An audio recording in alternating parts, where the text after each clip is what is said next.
Your feet are on your bike for the majority of your rides, or at least they should be. Let's talk about why you should consider spending the extra money for a good pair of mountain bike specific shoes and leave your other shoes at home.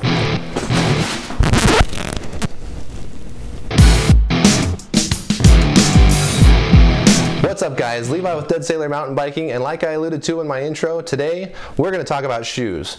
And I have with me here 4 different kinds of shoes.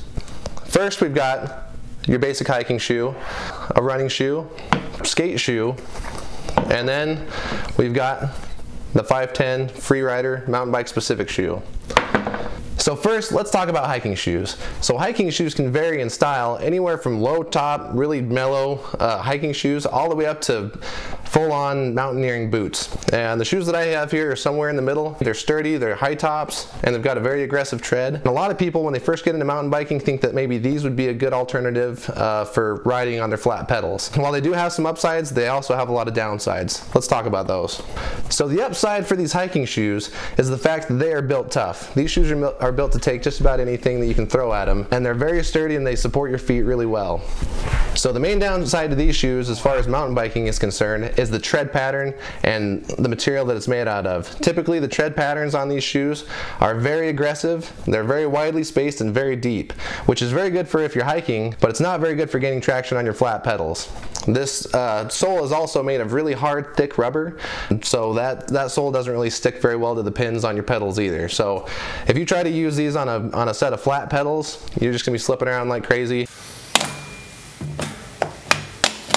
As I can attest to, one benefit of these with mountain biking is they're obviously very good hiking shoes. And if you're new to mountain biking, there's a good chance you'll be hiking over a lot of different obstacles. Take it from me, it's gonna happen. That's when these will come in handy, but for the rest of the ride, they're gonna suck. It's best just to leave these at home. Next, let's talk about the running shoes. Yes, these are pink running shoes. No, they're not mine, they are my wife's. I have never owned running shoes, nor will I ever own running shoes. I have no desire to run. I probably never will. If you see me running out on the streets, you better turn around and run with me because I'm running from something very scary. These are my wife's. For reference purposes only, we're going to talk about these cute little pink shoes. They're built very light for all you weight weenies out there, which is kind of a plus, I guess. They're very flexible, which isn't necessarily a good thing on pedals. It's good for running, obviously, because you get more movement with your feet. But as far as being on pedals, it's not a very good thing to have a very flexible sole. It doesn't stick to the pedals very good. And also, as you can see, they're usually pretty thin. They try to scrape off as much rubber and as much material off of these shoes just to make them that much lighter and that much more simple. But that's not necessarily a good thing for mountain biking. You want as much surface on the pedal as you can possibly get. These don't get you there. And as you can see, a lot of the tread patterns on these running shoes are not made for pedals. They're not good for that. Like I said, I don't own running shoes, so I've never used running shoes mountain biking, but I just don't think that it would be a very good combination, and I certainly wouldn't recommend it. So leave these at home, or better yet, burn them. So last but not least, we have the skate shoe. And out of the 3 different types of shoes that we've talked about so far today, this would definitely be the best type of shoe to use mountain biking. And the main reasons for that is the fact that skate shoes are typically a lot wider than most other shoes, and they also have a very flat sole, which is a good thing. Like we talked about before with these other shoes, what you're looking for as far as a good shoe for mountain biking is the most contact that you can get between your shoe and the pedal. And so the wider and flatter that you can get your shoe, the better. Another good thing about these shoes is they're built to be tough. They're meant to be taken to the skate park and beaten up and just abused. This was actually my first pair of shoes when I started mountain biking, and they did a pretty good job with mountain biking, but the main problem with these shoes is the fact that the sole is pretty hard, which is good for skateboarding, and it's also not bad for BMX, but for mountain biking you definitely want a softer sole that can kind of grab those pins a little bit better and hold your foot there in place, as opposed to this harder sole that kind of tends to skid around on the pins. It can find traction on the pins because of the design that's on the bottom. As you can see, this design has a lot of little tiny indents within the sole, which that helps to grab those pins, but that's kind of the only thing that's grabbing onto those pins. The hardness of the sole just wants to, you know, scrape around on those pins. So when I first started mountain biking, I actually used these shoes, and for the first few months they did really well. I didn't have any issues with them at all. Obviously the durability is just fine. They're holding up really well. There's no holes or anything in them. As my riding progressed and as I felt more comfortable and confident going off of bigger jumps and bigger drops, I tended to slip pedals a lot more with these shoes, and my shins definitely show it. I'm starting to get scars all over my shins, especially my left shin, and I gotta tell you, I started getting sick of it.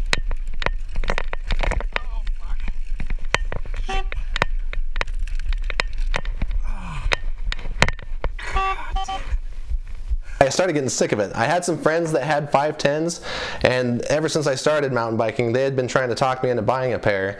But when I was looking at them online, they cost $100 and then some, which to me is crazy. The shoes that we've talked about so far today, like my skate shoes, 50 bucks. Not that much money. The running shoes, I guess maybe they are 100 bucks. I don't know, how much are running shoes? Either way, it's a ripoff. It's not worth it. Don't ever buy running shoes. My hiking shoes, they were about $75. How am I gonna justify spending $100 on a pair of shoes that I'm only gonna ride when I'm mountain biking? So even though the price tag scared me away from these shoes for the first few months, I was sick of my shins getting beat up, and I finally gave in and I bought myself a pair.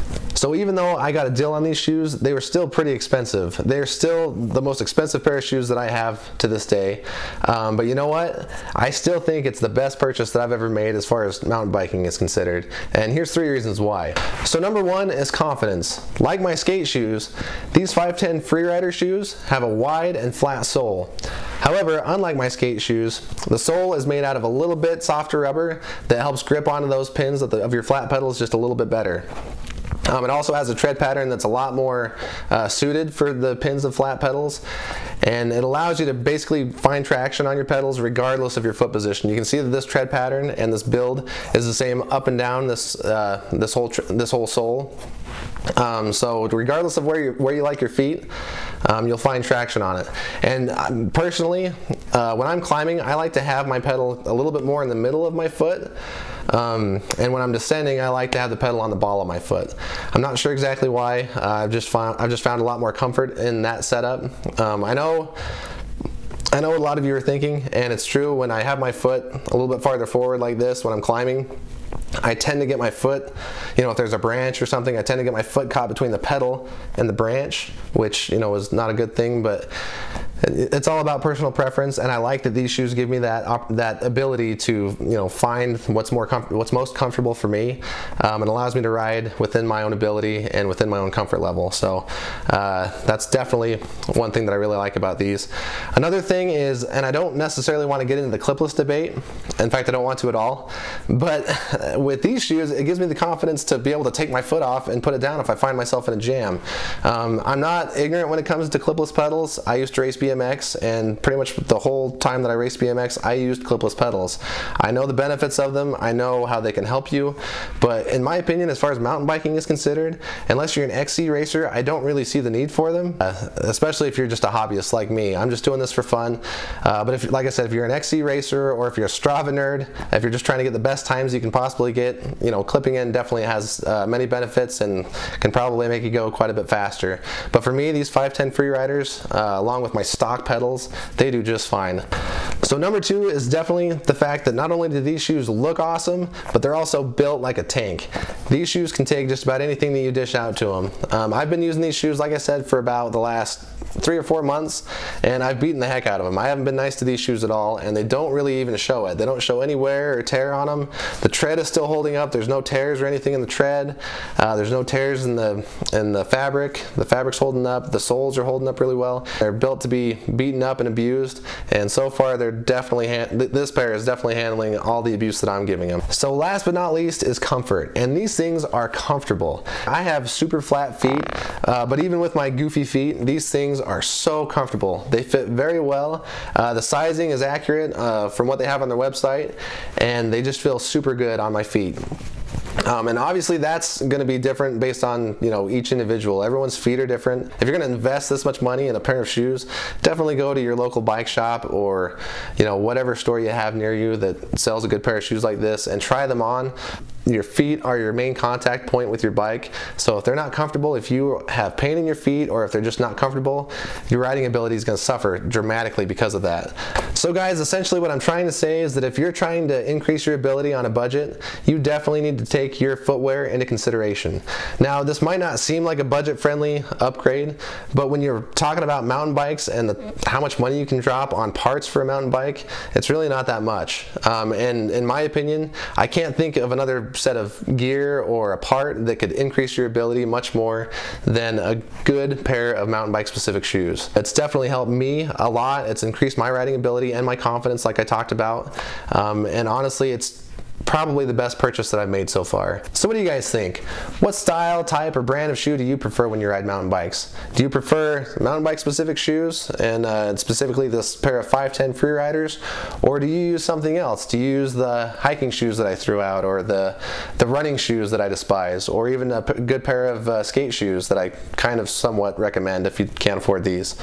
Let me know in the comments below what you use, what you prefer, and let me know if I'm completely off base with my review of these shoes, and the fact that I think that they can definitely increase your ability at least a little bit based on your comfort level and your confidence. Either way, I love interacting with you guys. Definitely make sure that you either leave a thumbs up or a thumbs down based on how you feel about this video, but tell me why in the comments. If you leave a thumbs up, let me know why you liked it. Let's talk about what shoes you use, why you like them, why you don't like them, and if you leave a thumbs down, please definitely make sure that you let me know why. I'd like to have a conversation with you, find out what it is you don't like about either these shoes or my presentation, or just my video in general. I'm definitely looking to improve all aspects of this. I'm new to YouTube, and I'm also new to mountain biking, so I have a lot to learn, and the best way for me to learn is from you guys. So I would appreciate any input that you guys have, and definitely, if you don't mind, hit that subscribe button. I try to come out with new videos every week, so hit the subscribe button so you can tune into those every week. And I sure appreciate you guys watching this video, and make sure that you get out there and you challenge yourself. Thanks again, guys. Bye.